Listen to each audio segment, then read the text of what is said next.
I used to think a wedding ring was like armor, something that kept the world at bay, a silent message that said, I'm taken. I belong to someone, and they belong to me. For 20 years, I wore that band on my finger, believing it meant security, commitment, and love. Now, as I sit here, staring at the same ring on the table in front of me, it looks like nothing more than a meaningless chunk of metal. A lie I wrapped around my finger for 2 decades. My name is Daniel, and I'm 47 years old. Up until last night, I had a wife named Lisa, and I thought we had forever. It started just like any other night. I got home late from work, not unusual, considering sales demands long hours. Lisa had texted me earlier, saying she was going out with some friends, so I expected the house to be quiet. I made myself a sandwich, cracked open a beer, and mindlessly flipped through the channels. A completely ordinary night. Then my phone buzzed. A message from an unknown number.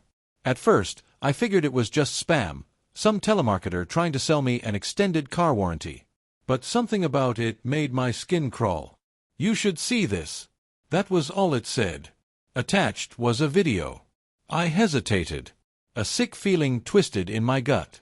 Everything in me screamed, don't press play. But my fingers moved before my brain could stop them. The screen lit up with a dimly lit hotel room. The video was shaky, like someone had filmed it secretly from behind a door. My brain struggled to make sense of what I was looking at, until I heard her voice. Lisa. She was laughing, light, flirtatious, the way she used to sound when we first met. Before I could fully process it, another voice joined in. A man's voice. Deep. Familiar. The camera angle shifted, revealing the scene more clearly. Lisa was perched on the edge of a hotel bed, her legs crossed, a champagne flute in her hand. She wore a silky robe I'd never seen before, and her eyes sparkled as she clinked glasses with the man standing in front of her. My best friend, Mark. I stopped breathing. The video kept playing, but I barely registered it. Lisa leaned in, whispering something in his ear. He grinned and slid a hand onto her thigh. She didn't flinch. She didn't hesitate. She didn't push him away. And then, as if she had done it 100 times before, she kissed him. Slow, deep, intimate. Then the robe slipped off her shoulder.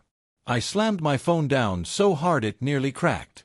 My heartbeat roared in my ears, my body frozen in place. I wanted to scream.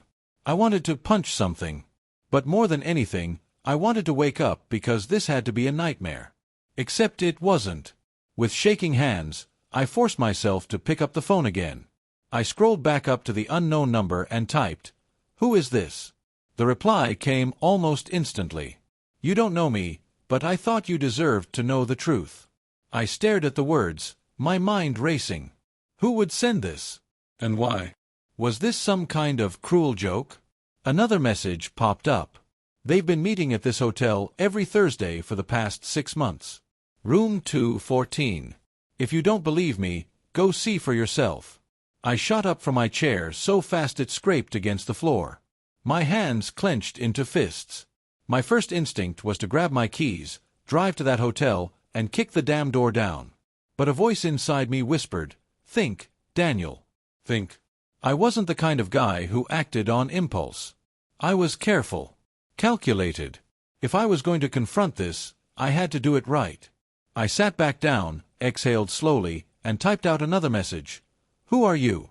No response. I stared at the screen, waiting. But whoever had sent the messages had disappeared. I turned my gaze back to the wedding ring on the table. For 20 years, I thought it meant something. Tonight, I realized it had meant nothing at all. I didn't sleep that night. How could I? My mind was a war zone, my body wired with a sick mix of rage, heartbreak, and something worse, dread. That video, that text message, it had flipped my entire world upside down in the span of a few seconds. But there was still one question gnawing at me. Who sent it? Who was lurking in the shadows, watching my wife and my best friend sneak around? Who had decided to play guardian angel or executioner and drop the bombshell into my lap before disappearing into the night? By 3 a.m., I was still sitting in the kitchen, phone in hand, staring at the last message. They've been meeting at this hotel every Thursday for the past 6 months. Room 214. If you don't believe me, Go see for yourself. 6 months. Lisa had been lying to my face for half a year. No guilt, no hesitation. And Mark, the man who had been by my side since college, the guy who stood next to me at my wedding, the one who held my son when he was born, he had been sleeping with my wife while smiling in my face. A part of me wanted to storm into our bedroom, shake her awake, demand answers. But another part, the colder, more calculating part, knew better. I wasn't going to be the screaming, broken husband begging for the truth. No, I was going to get it myself. By morning, I had a plan. Lisa came downstairs around 7 a.m., still in her robe, yawning as she tied the sash around her waist. She stopped mid-step when she saw me sitting at the table, a cup of coffee in front of me, untouched. "You're up early," she said, her voice casual, like nothing had changed. I stared at her. I watched the way she moved, the way she blinked sleepily, the way she didn't hesitate before leaning in to kiss my cheek, like she had every other morning for the past 20 years. A liar. A damn good one. "Didn't sleep well," I murmured, keeping my voice even. "Thinking about work." She gave me a sympathetic look. "You really need to take a break. Maybe we should go on a weekend getaway, just the two of us." A weekend getaway. With the woman who had been sneaking off to a hotel every Thursday to screw my best friend. I forced a smile. "Yeah, maybe." She smiled back, completely oblivious. Then she poured herself a cup of coffee and sat across from me like nothing was wrong, like she wasn't betraying me every single week. I clenched my fists under the table. I needed proof. Not just a video from some faceless stranger. Not just a text message. I needed to see it with my own eyes. So, I played along. I kissed her goodbye when she left for work. I texted her in the afternoon like usual. I even told her I'd be working late again. And when the clock hit 7 p.m., I got in my car and drove to the one place I never thought I'd have to go. The hotel. It wasn't a luxury resort. It wasn't even discreet. It was a cheap business hotel off the highway, the kind that smelled like industrial cleaning supplies and stale cigarettes. I parked across the street, my heart pounding, my stomach in knots. Then, I waited. At exactly 7:42 p.m., a car pulled up to the entrance. Lisa stepped out. She looked different. Not in a dramatic, movie-style transformation way, but different enough that I noticed. Her hair was curled. Her makeup was heavier. She was wearing a dress I had never seen before. A short one. One that wasn't for me. She walked inside without hesitation. I gripped the steering wheel so hard my knuckles turned white. 2 minutes later, another car pulled up. Mark. Seeing him in person, seeing it unfold in real time, made my blood run hot. I had replayed the video over and over in my head, but watching him casually step out of his car, run a hand through his hair, and stroll inside like he owned the place, it took everything in me not to charge in there and knock his teeth out. Instead, I forced myself to breathe. I had come here for a reason. I needed to see this for myself. I got out of my car and followed them inside. The lobby was nearly empty, just a bored receptionist scrolling on her phone. She barely glanced at me as I stepped into the elevator and hit the button for the second floor. Room 214. I moved quietly, each step feeling heavier than the last. I could hear my own pulse in my ears. My mouth was dry. And then, finally, I was there, standing outside the door where my wife and my best friend had been meeting for 6 months.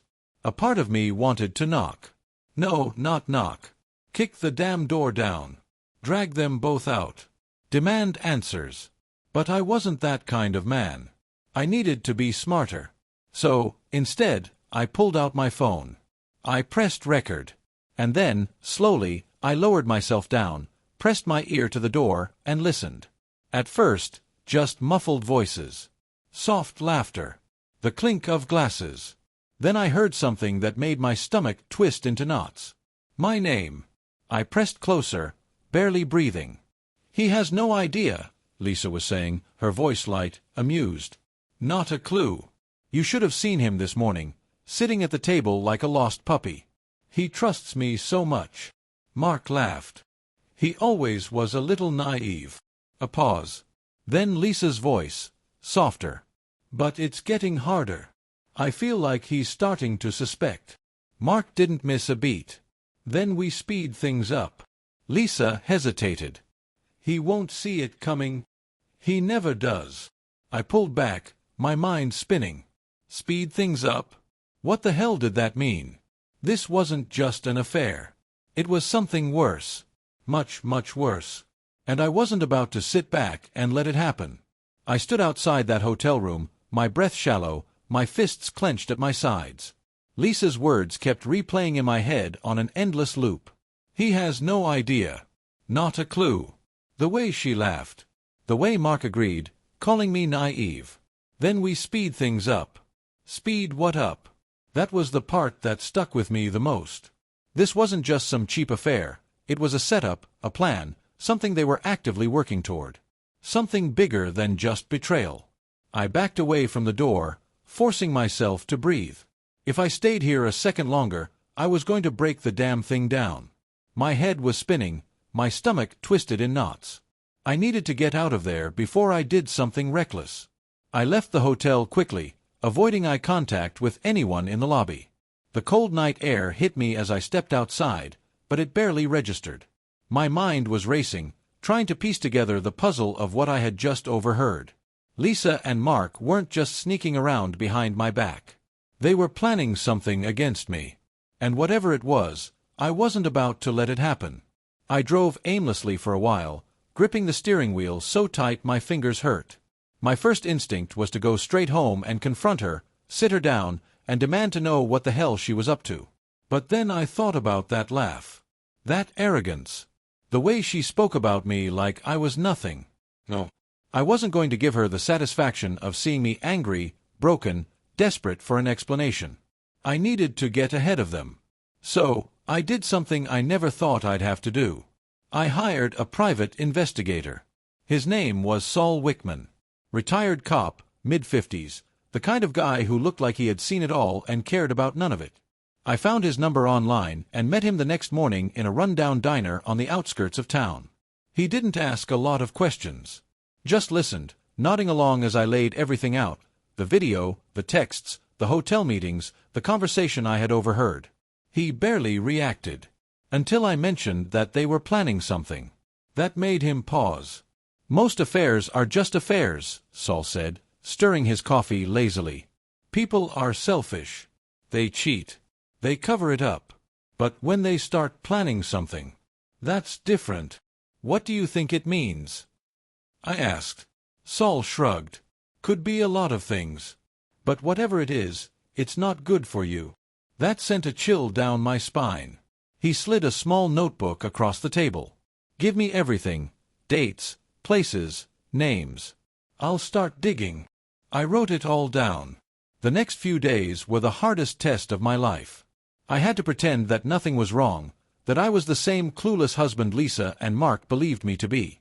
Every morning, I kissed her on the forehead like always. Every night, I smiled and asked about her day. I even faked exhaustion so I wouldn't have to sleep next to her. And through it all, I watched. Calculated. Waited. I didn't confront her. Not yet. I had proof of the affair, but I needed to know how deep this went. How much they had planned. How much they had already stolen from me. And the more I watched, the more I realized just how much I had overlooked. Lisa wasn't just distant. She was preparing. One evening, I found her sitting on the couch, scrolling through real estate listings. Expensive ones. Not in our town. Thinking about moving. I asked casually, pretending not to care. She startled, then laughed it off. "Oh, just looking." But I saw the way she tensed. The way she immediately switched tabs. The next day, I checked our home computer's search history. Flight tickets. Vacation rentals. Legal loopholes for divorce settlements. She was planning to disappear. And she wasn't planning to leave empty-handed. I stayed quiet. I let the days pass.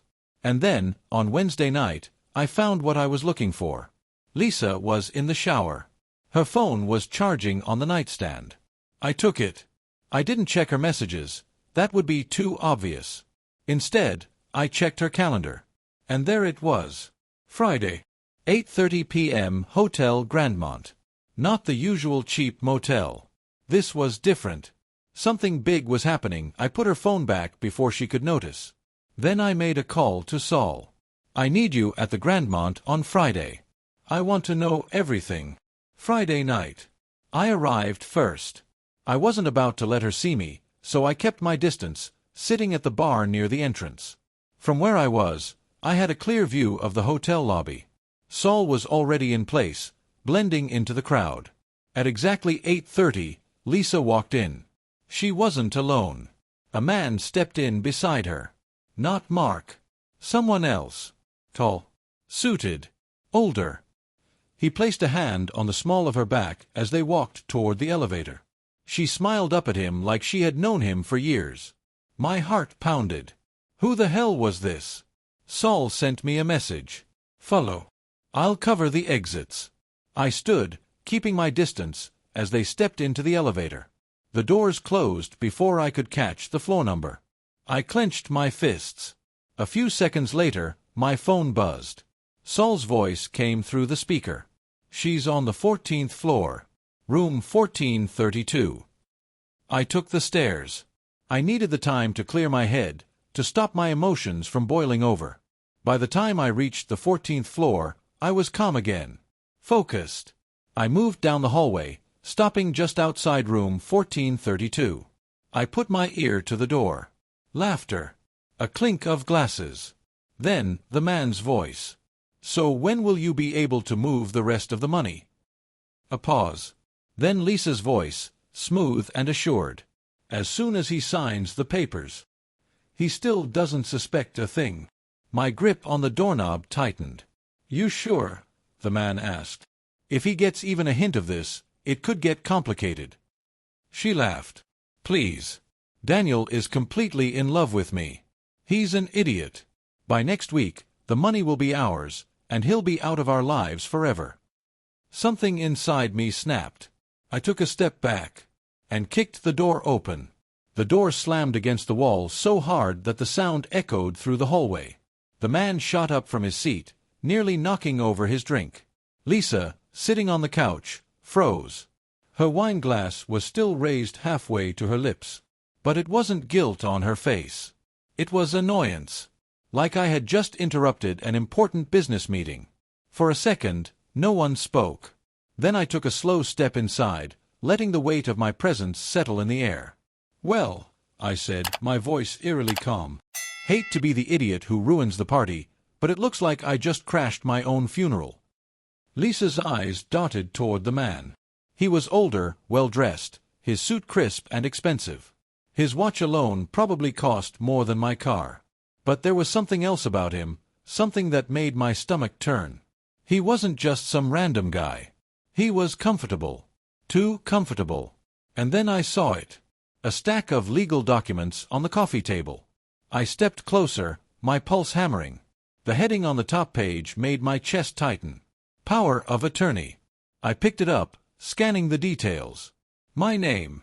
My assets. My accounts. And at the bottom, a space for my signature. Neatly marked with an X, like I was some fool she could trick into signing away my entire life.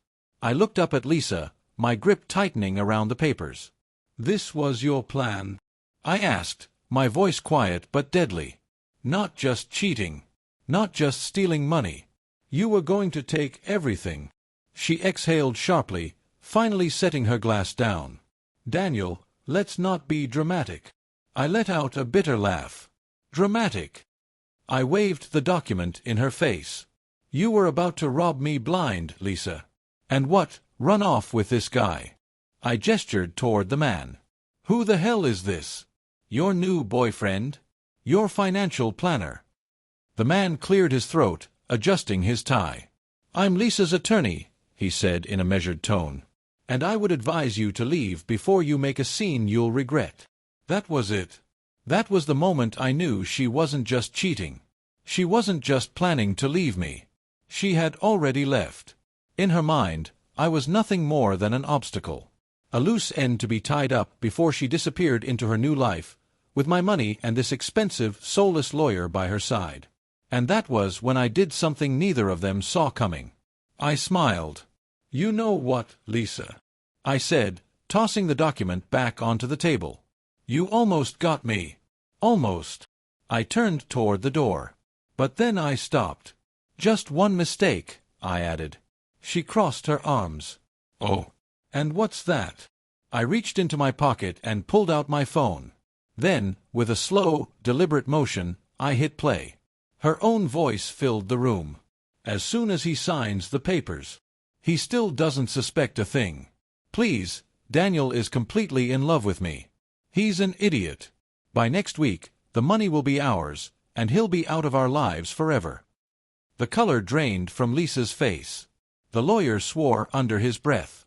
I turned the volume up just a little, letting every damning word settle in. "You were right about one thing," I said, slipping my phone back into my pocket. "I was in love with you. And yeah, maybe I was an idiot for trusting you. But I'm not your idiot anymore." Lisa stood abruptly, knocking over her wine glass. You were recording me?" I shrugged. "What can I say? Guess I'm getting smarter." The lawyer was already moving, gathering the papers into his briefcase. "This is entrapment," he muttered. "That recording won't hold up in court." I let out a low chuckle. "Oh, buddy, I don't need it for court." I stepped closer, leaning just enough to make sure they saw the fire in my eyes. "I just needed to ruin both of you." Lisa's hands clenched into fists. "You wouldn't dare." I tilted my head. "Wouldn't I? Imagine how your friends will react. Your family. Hell, even Mark, because, spoiler alert, he doesn't know about this guy, does he?"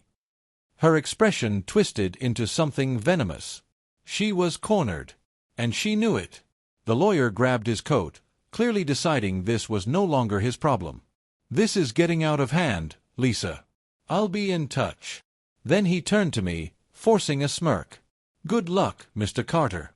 Something tells me you're going to need it." I didn't respond. I just watched him scurry away, knowing full well that his reputation was already stained. A respectable lawyer caught conspiring in an extortion attempt? That would spread fast. The moment the door shut behind him, I turned back to Lisa. She was breathing hard, her hands shaking. But I didn't feel pity. Not anymore. 20 years, Lisa, I said, my voice quieter now. 20 years, and this is how it ends? A cheap scam? A fake document? Not even the decency of a clean break. She swallowed hard, her bravado finally cracking. "You don't understand." "I understand perfectly." I exhaled, shaking my head. "And you know what? I'm done." Her lips parted slightly. "Done." I nodded. "Yeah. Done playing your game. Done being the fool. Done loving someone who never loved me back." For the first time that night, she looked scared.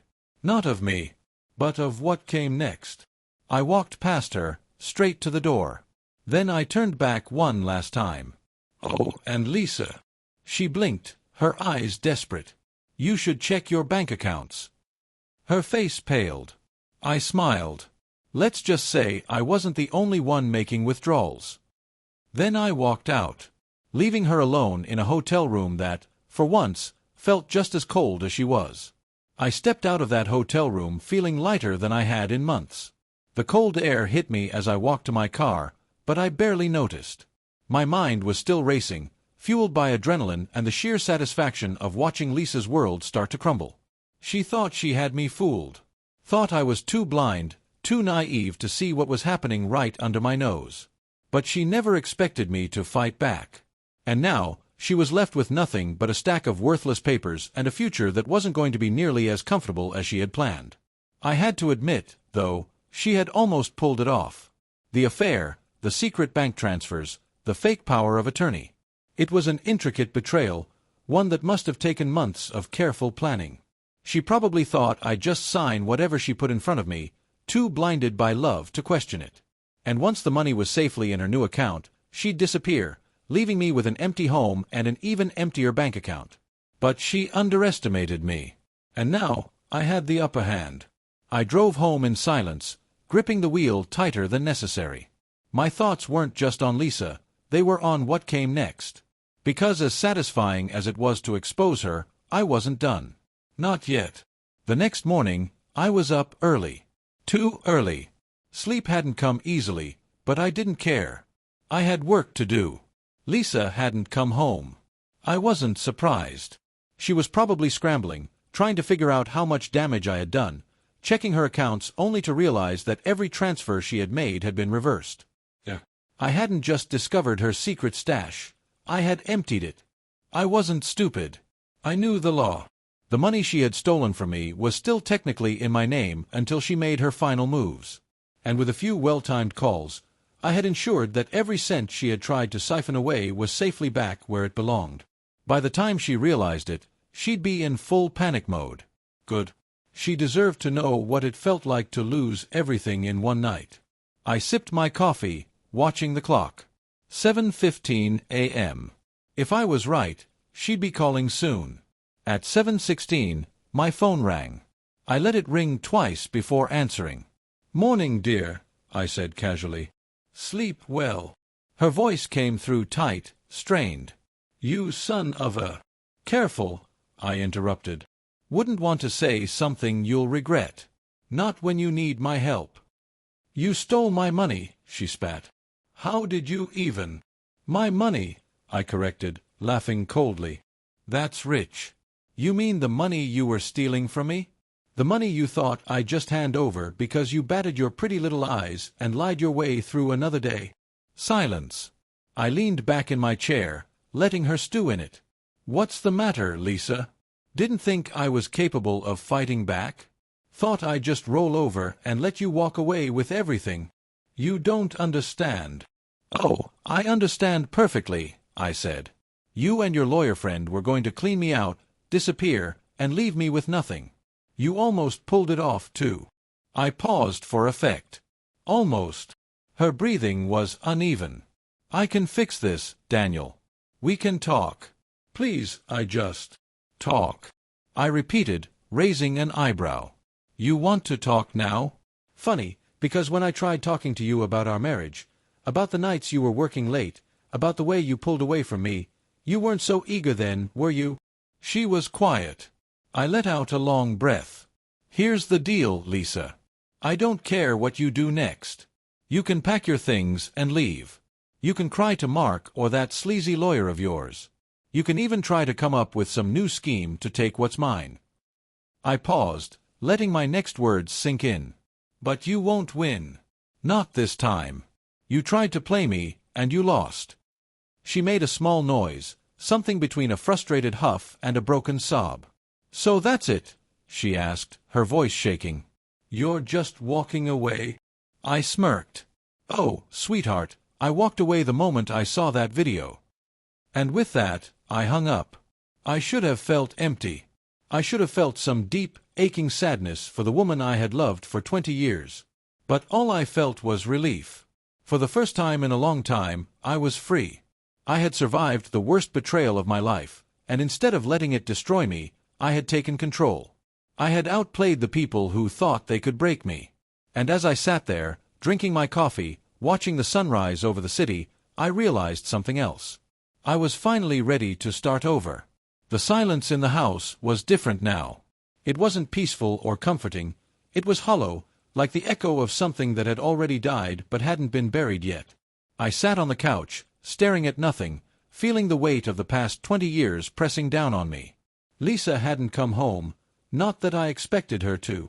Her last desperate phone call told me everything I needed to know. She wasn't sorry. She wasn't remorseful. She was just angry that she lost. I should have felt victorious. I had outmaneuvered her, ruined her plan, and taken back everything she had tried to steal from me. But there was no celebration.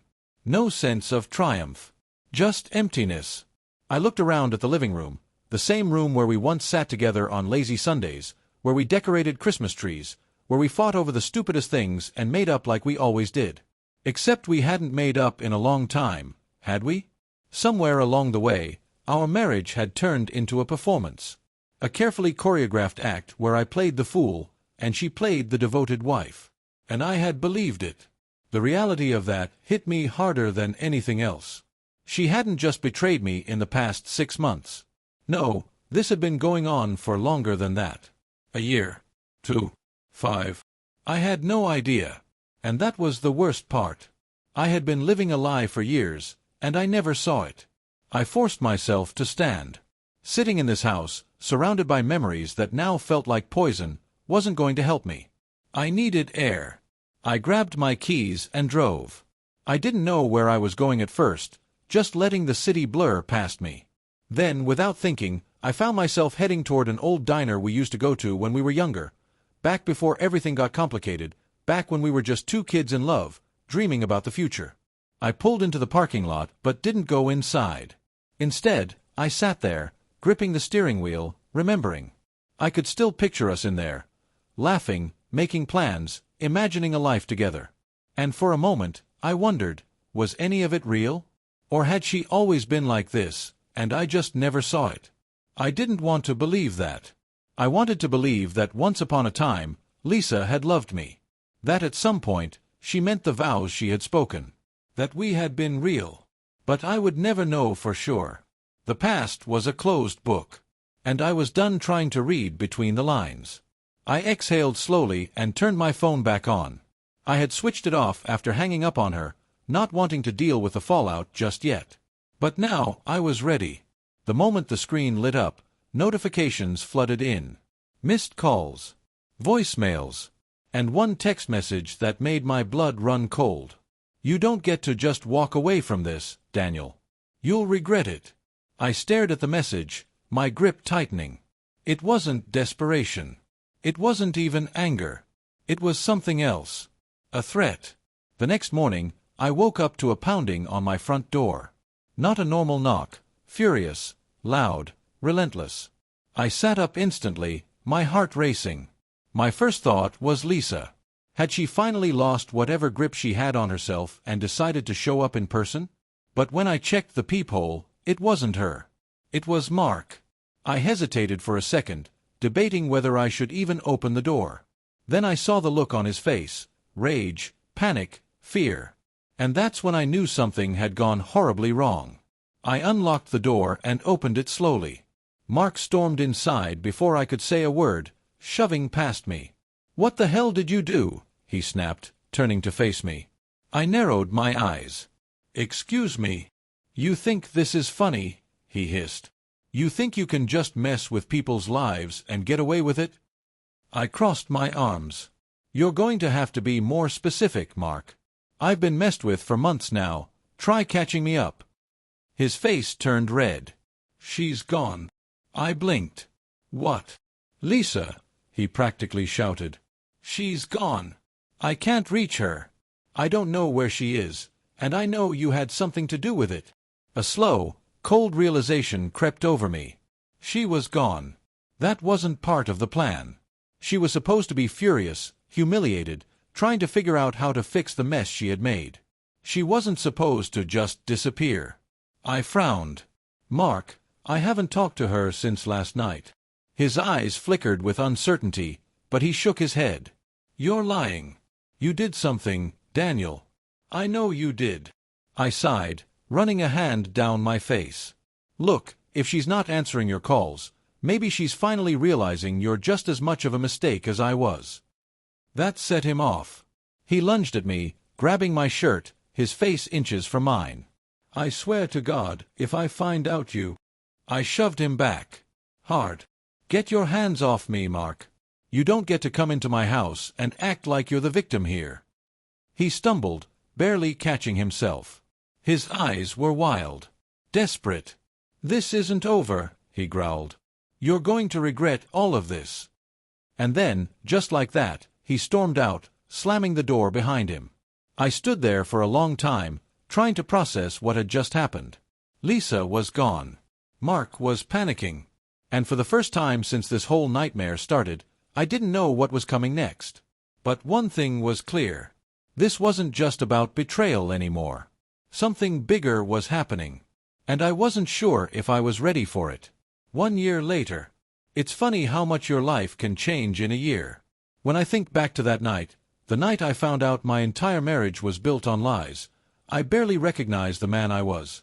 I was angry, broken, lost. I thought I'd never recover. But I did. I sold the house. Too many memories, too many ghosts. I quit my job. Too much stress, too many late nights that kept me from seeing the truth sooner. And for the first time in years, I started living for myself. I traveled.